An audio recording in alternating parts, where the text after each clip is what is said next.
I've been in the league for 15 years, and I find myself now on a young team. I think it makes me appreciate it. It makes me appreciate my position.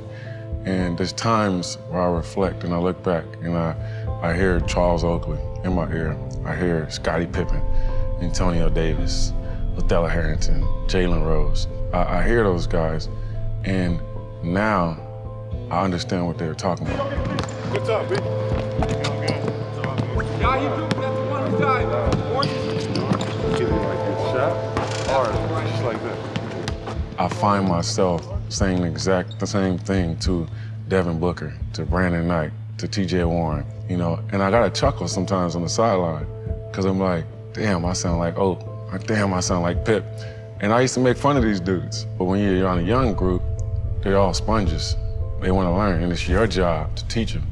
It's your job to teach them how to deal with losing, how to deal with winning, how to prepare yourself, how to go through shoot around, how to go through film. All of these things is now kind of your duty, because you're that guy on the team. So you gotta make sure you show them the right way, and you feel like all the tables are turned.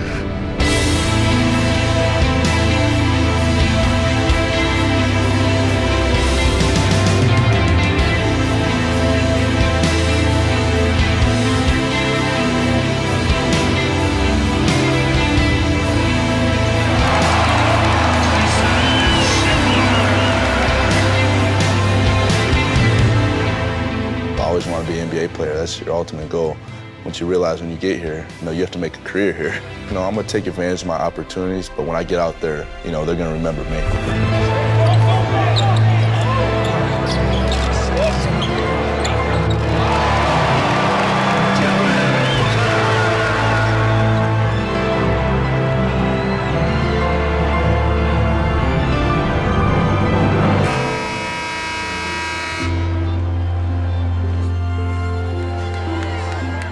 My father played professional. Even though we didn't spend that much time together, the time that we did spend together was great because we both loved the same sport. But, he taught me so many things that, I didn't know when I was growing up at a young age. I'm still learning today from him. He knows a lot of things that, I hear Tyson say to me, I hear Ronnie Price say to me that, my dad says the same thing. I'm like, maybe he was right.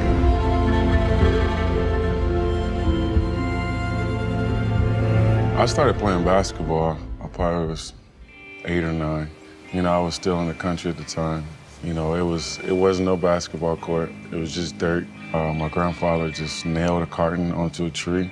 We moved into the projects in the San Bernardino, and I go to a place called the Hernandez Center, and that was my first true introduction to basketball, my first practice, and that was the first time that I was really on a team and play organized basketball. It was like the 5th grade, but one day.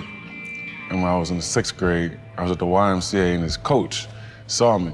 And the coach was like, Tyson Chandler. He goes, that's your name? And I was like, yeah. He goes, that's the NBA name. He's like, you're gonna be a star, son. And he was like, you're gonna play in the NBA one day. It was the first time I heard that, and it stuck with me. He told me, I was like, and his look in his eyes, he believed it, so I believed it. And that's all I needed, and from there, my journey began.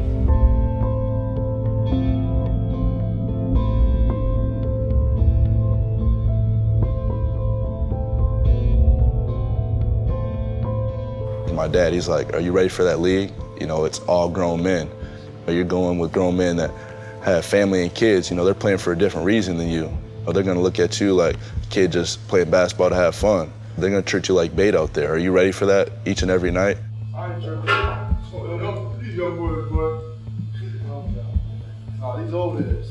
They don't want to get tucked up in front of the camera. Please don't do that. The NBA is a lot harder than people think. At first I had a love for the game, but I didn't understand the grind. I didn't understand the 2 hours before practice or the 2 hours after practice. So I fell in love with the grind, I fell in love with the game, and it just turned out to be my love.